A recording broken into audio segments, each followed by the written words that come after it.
Saya sama Mas Tejo ini jangan diukur-ukur dengan tradisi-tradisi dan kebiasaan-kebiasaan berpikir kita dalam berbudaya.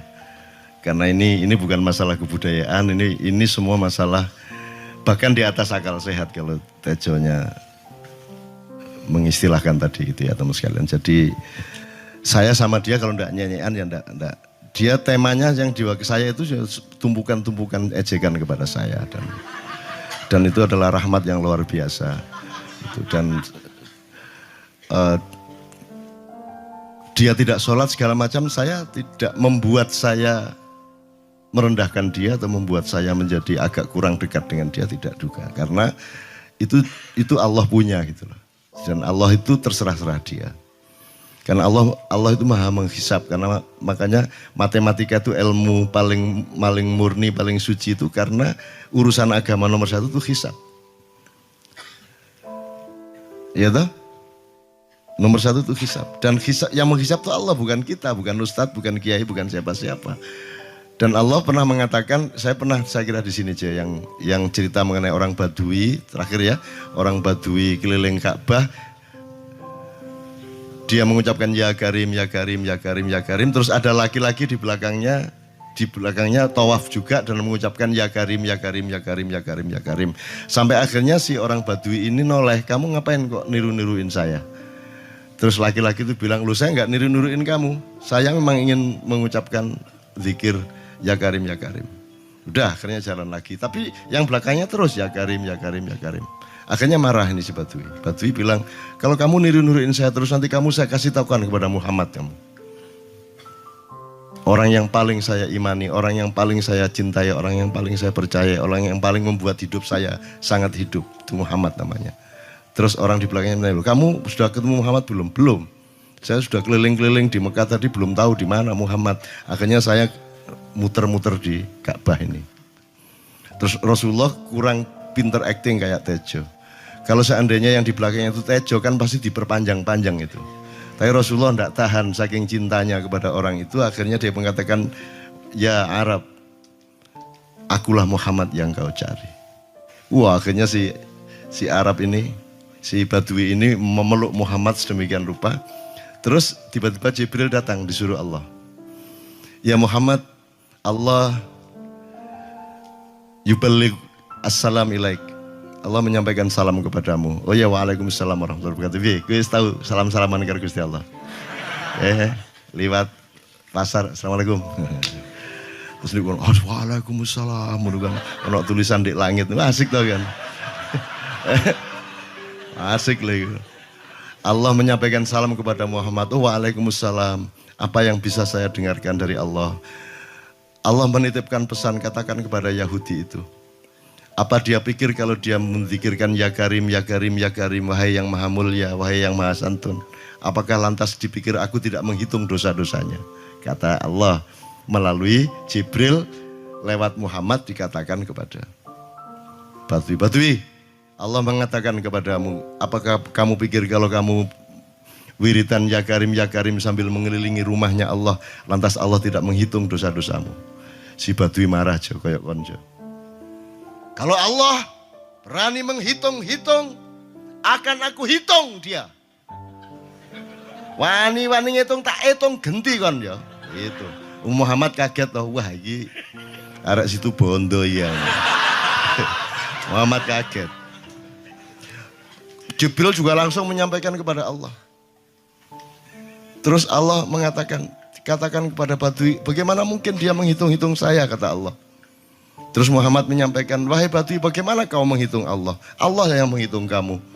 Terus Badui menjawab, kalau Allah berani menghitung dosa saya, aku akan menghitung ampunannya. Kalau Allah berani menghitung kekhilafan dan kekeliruan saya dan ngawur-ngawurnya ngomongnya saya, aku akan hitung permakluman dan kedermawanan dia kepada saya. Coba seimbang apa tidak?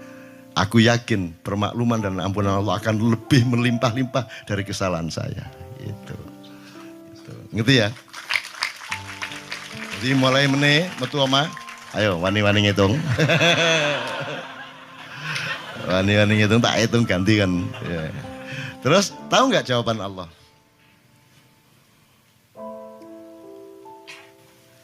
Jibril katakan kepada Muhammad untuk dikatakan kepada Badui itu. Wahai Badui, kamu tidak perlu menghitung-hitung Allah. Karena aku juga tidak akan menghitung-hitung dosamu. Wah, coba. Jadi kalau itu berlaku untuk Tejo kan sembahyang gak sembahyang beres tuh. Iya lah, beres. Ya kita doakan aja amin ya rabbal alamin itu ya. Enggak gitu, konteksnya enggak gitu kan. Enggak. Gini loh. Aku ngomong gitu konteksnya supaya kalian nggak nyangka bahwa aku ini sholat itu. Aku nggak bener agamaku itu aja. Oke, bagus. Ini seperti Weldo. Anda pernah kapan-kapan Weldo tak suruh ke sini. Weldo itu teman kita dulu jamaah Al-Falah Surabaya. Kemudian dia memberontak karena dia seperti dia ini tanya macam-macam dan kiainya marah. Seharusnya kan menjelaskan dengan arif tapi marah. Kayaknya Weldo itu sekarang berpenampilan kayak wayang. Bener-bener. Ini ditato, tidak pakai baju kayak gini, tapi pakai pakaian wayang sehari-hari. Ininya udah pokoknya Anda nggak paham ngelihat dia. Bagaimana dia bisa tahan hidup seperti itu, krempiang, nggak pakai kaos, nggak pakai apa, terus sudah sampai bawahnya dia pakai seperti itu. Dan saya tanya waktu Mak Ihan di Surabaya, di Bali, Bung Weldo, saya kagum sama Anda. Karena saya tidak bisa menemukan satu orang pun di dunia ini, baik dia manusia biasa, tokoh, bahkan Nabi dan Rasul, tidak saya temukan yang berani tampil kayak Anda, saya bilang gitu. Bayang no Megawati pakaian kayak awakmu ngono. Wis gak ono wong wani wis. Cuman saya ingin Anda teman-teman ini memahami kenapa Anda berpakaian seperti ini. Jawabannya seperti Tejo. Persis. Karena saya ingin semua orang yang ketemu saya menyangka saya adalah orang yang tidak baik. Karena saya ingin orang yang ketemu saya, mereka tidak berpikir bahwa saya itu sholat tiap hari. Ini saya terpaksa menjawab karena ditanya oleh Cak Nun gitu kan. Gitu. Jadi Tejo itu ya sejajar sama Weldo tadi lah. Gitu.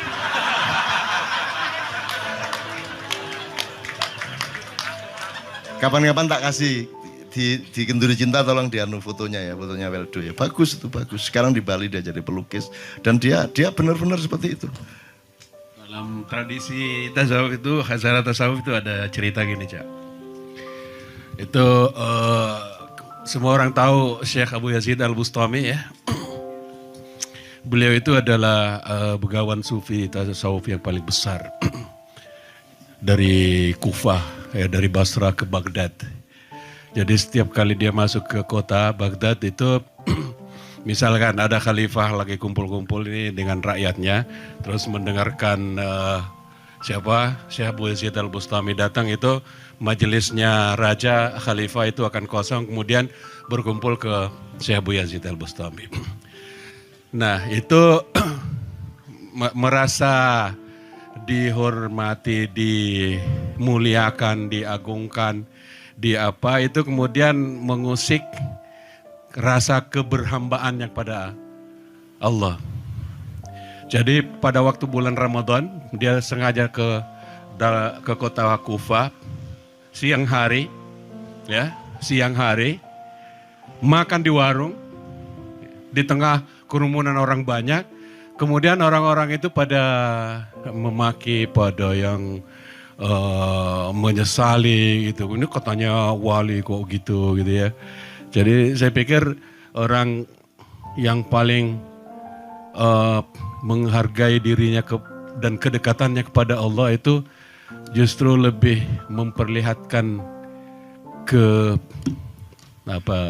ketidak diterimanya gitu loh. Jadi dengan situasi kondisi yang ada sekarang ini gitu loh. Saya ingin mengatakan bahwa Anda tahu apa Sujiwo Tejo itu pernah baca atau apa mengenali Malamatiyah namanya gitu. Jadi ketika orang merasa dirinya apa-apa, dia harus memperlihatkan bahwa dia itu harus disesali, dia itu harus dimaki supaya dia merasa bahwa dengan begitu ketika Allah mencintainya maka dia sangat menghargai cinta Allah itu, karena begitu rasa hinanya di tengah umat manusia ini, kemudian ketika Allah menyapanya maka sapaan Allah kepada dia itu begitu indah, begitu menusuk, begitu menyentuh dan seterusnya.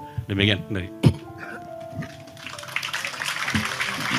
Maksudnya Syekh Yazid Al-Bustami itu dia tuh total sama Allah, dan kalau ada orang menghargai dia itu rasanya kok mengurangi totalitas kita pada Allah kan gitu, sehingga dia makan di bulan puasa di tengah orang banyak. Bahkan kemudian ada yang malah mendewa-dewakan dia. Wah ini wali, wah wali deh, nek wali mangan gak masalah gitu, poso-poso gitu, ono ngono jo. Akhirnya malah copot kelambi, melaku nyanggeng ngene iki, tak tambahi, yo. Wah, semakin kita berbuat buruk, semakin didewa-dewakan orang. Mau BBM naik ya tetap malah bagus. Kalau orang sudah mendewakan orang, itu dia sudah kehilangan akal sehat kan begitu.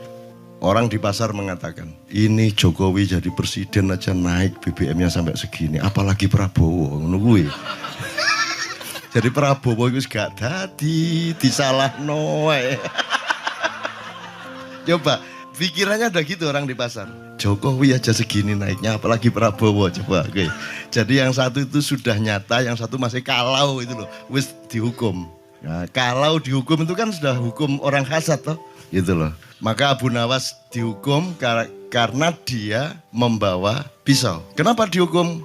Kata Abu Nawas, terus kata hakim, kalau karena kamu bawa pisau, dikhawatirkan kalau kamu nanti bisa bunuh orang. Itu kata si hakim. Terus Abu Nawas, oke, saya masuk penjara, tapi harus sama Pak Hakim.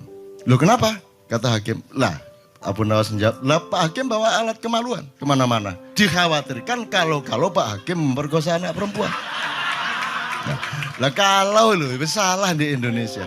Makanya teman-teman pada sinis kepada saya itu kan kalau dipikirnya saya mau cari apa, semua pada sinis. Dan tidak ada yang rahmat Allah yang melebihi sinisme teman-teman kepada saya. Tidak ada rahmat Allah melebihi saya dianiaya di Indonesia. Saya yang melebihi sinisme teman-teman kepada saya. Tidak ada rahmat Allah melebihi saya dianiaya di Indonesia. Saya tidak diletakkan di tempat yang seharusnya. Saya tidak dibukakan peluang untuk menggunakan hak-hak saya. Tidak ada rahmat Allah melebihi penganiayaan Republik Indonesia kepada saya.